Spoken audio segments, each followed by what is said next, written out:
Hi, hello friends. இன்னைக்கு முட்டை குழம்பு செய்யலான்னு ரெடி பண்ணி வச்சுருக்கேன். இப்போ நம்ம எப்பயும் வைக்கிறது பட்டை கிராம்பெல்லாம் அரைச்சி ஊற்றி, மல்லி இதெல்லாம் அரைச்சி ஊற்றி மட்டன் கிரேவி செய்கிற மாதிரி பண்ணி அதில் தான் முட்டையை உடச்சி ஊற்றி முட்டை கிரேவி பண்ணுவோம் இல்லையா. இன்னைக்கு நான் கொஞ்சம் வித்தியாசமாக இப்போ நம்ம அம்மா பாட்டிலாம் வைப்பாங்க இல்லையா, அப்போ அந்த மாதிரி முட்டை குழம்பு நான் செஞ்சு காமிக்க போகிறேன் பாருங்கள். இது பூண்டு 2 பூண்டு திட்டமான அளவு 2 பூண்டு எடுத்து உரித்து லைட்டாக தட்டி வச்சுருக்கேன் பாருங்க. தட்டி போட்டுக்கணும். இது சின்ன வெங்காயம் பொடி பொடியாக கட் பண்ணி வச்சுருக்கேன்.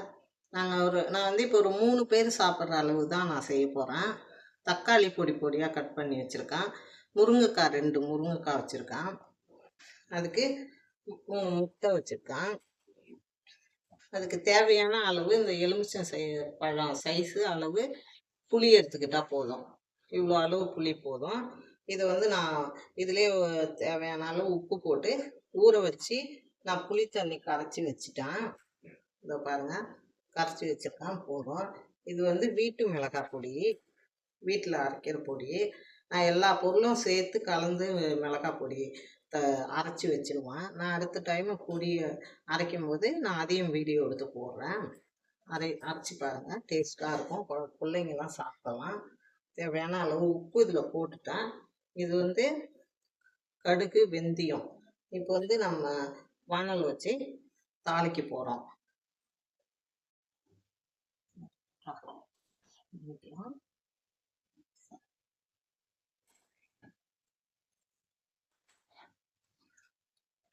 இதில் தான் இப்போ குழம்பு தாளிக்க போகிறோம்.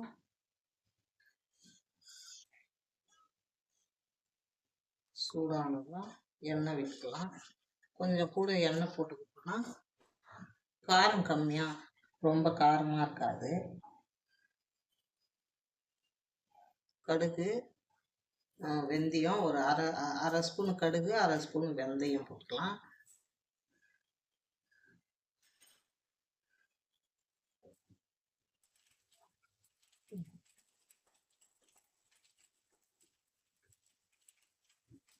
எல்லாம் பொரிஞ்சுட்டு பூண்டு சேர்த்துக்கலாம்.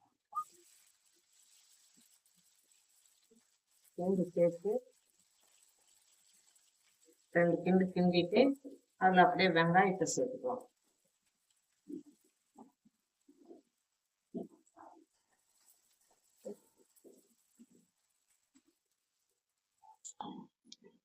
வெங்காயம் வதங்கிட்டு ஒரு கொத்து கருவேப்பிலை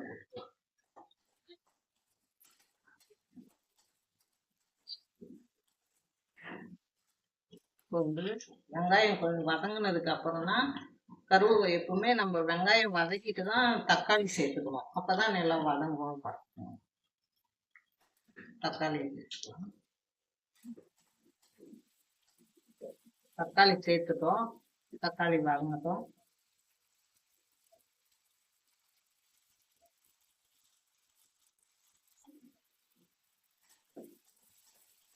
இன்னும் கொஞ்சம் வதங்கணும். கொஞ்சம் பொன்னிறமா வதக்கிட்டு புளி தண்ணி ஊற்றி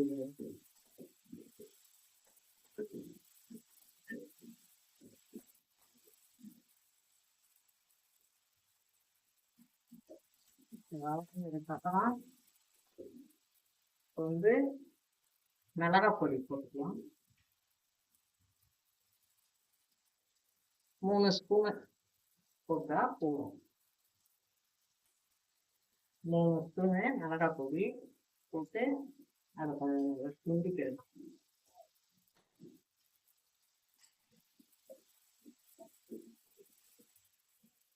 கலந்து விட்டுக்கணும். கலந்து விட்டதுக்கு பிறகு புளி தண்ணி போட்டுக்கணும். நல்லா வடிகட்டி தான் வச்சுருக்கேன், அதனால ஒன்றும் இல்லை. புதுசுலேருந்து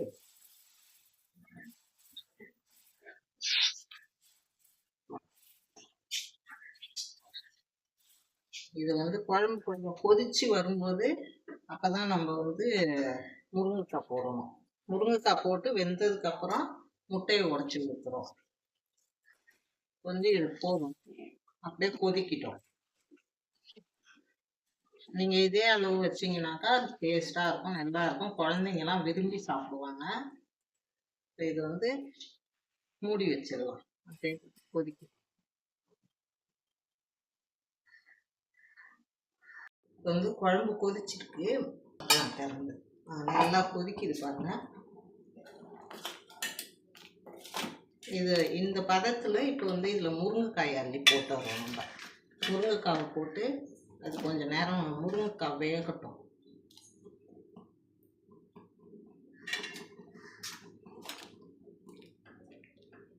அவ்வளோதாங்க. நம்ம அர்ஜென்ட்டாக வைக்கணுன்னாக்கா ஒரு 3 பேருக்கு தேவையானது நம்ம இது மாதிரி செஞ்சு சாப்பிடலாம். நல்லாயிருக்கும். இது நைட்டு கூட வச்சு சாப்பிடலாம். நம்ம அப்பப்போ செய்யணுன்னு கொஞ்சம் வேறு வேலைலாம் இருக்கும் இல்லையா, ஒரு பிஸியாக இருக்கிறோம்னாக்கா அப்போ வந்து நைட்டுக்கும் சேர்த்து வைக்கணுன்னா இது மாதிரி வச்சு சாப்பிட்டுக்கிட்டோம்னாக்கா நல்லாயிருக்கும். குழம்பு கெட்டு போகாது. இப்போ வந்து அப்படியே மூடி வச்சிடலாம் முருங்கைக்காய் வேகிற வரைக்கும்.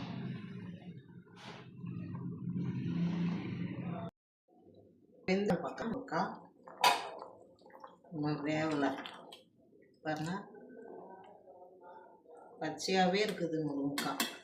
நல்லா வேகட்டும். அதுக்கு தான் பார்க்கலாம் அப்படின்ட்டு தான் திறந்து பார்த்தேன். இன்னும் ஒரு 2 நிமிஷம் அப்படியே மூடி வைக்கலாம். முருங்கைக்காய் வெந்ததுக்கப்புறம் தான் முட்டை உடச்சி ஊற்றணும். இப்போ இந்த நேரத்தில் திறந்து பார்க்க போகிறோம். நல்லா கொதிச்சிட்டுது குழம்பு. இதுதான் கரெக்டான அளவு. இப்போ வந்து நம்ம முட்டையை உடச்சி ஊற்றப்போம்.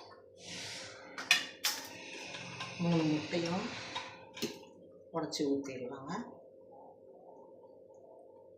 இப்படியே நம்ம உடச்சிக்கலாம். பாருங்க,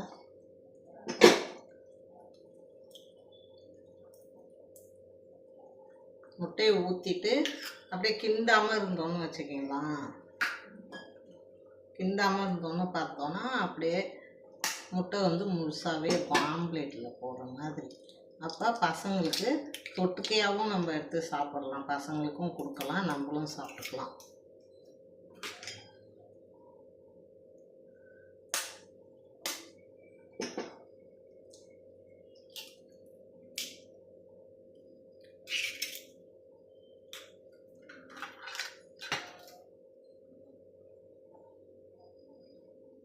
இப்போ வந்து அடுப்பை சிம்மில் வச்சு கொஞ்சம் நேரம் மூடி வச்சுக்கோன்னு பாருங்கள். மூடி வைங்க. அப்படியே அந்த முட்டை வந்து அழகாக வெந்து போயிருக்கும். நம்ம உடனே கிண்டணுன்னாக்கா அந்த முட்டைலாம் கரைஞ்சி குழம்பு ஃபுல்லாக கரைஞ்சி போயிடும். இப்போ இது வந்து கரைஞ்ச மாதிரியும் இருக்கும், முட்டை முழுசாகவும் இருக்கும். அதனால் இப்போ வந்து ஒரு 2 நிமிஷம் அப்படியே மூடியே இருக்கட்டும். அப்புறமா திறந்து பார்க்கலாம். இப்போ எப்படி இருக்குன்னு திறந்து பார்க்கலாம். 3 நிமிஷம் கழிச்சு பாருங்க, நல்லா கொதிச்சு வந்திருக்கு.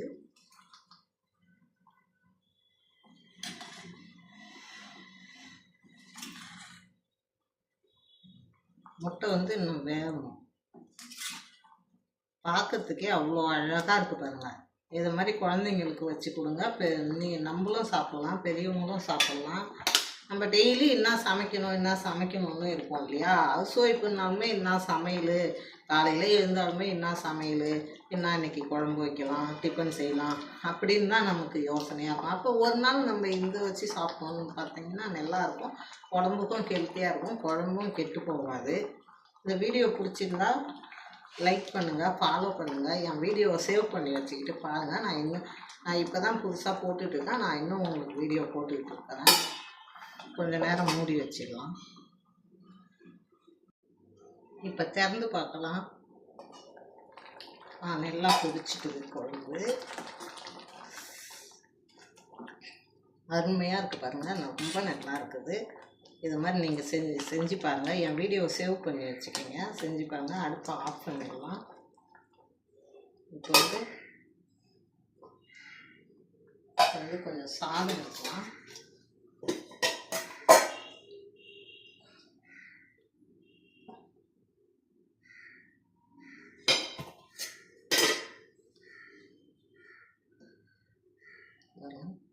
இந்த முட்டை உடையாமல் அழகாக எடுத்து வச்சு குழந்தைங்களுக்கு அப்படியே ஊட்டலாம். இப்போ வந்து சூடாக இருக்குது, கொஞ்சம் ஆறட்டும். இது அப்படியே நம்ம டேஸ்ட் பண்ணி பார்க்கலாம். ஆறிக்குது.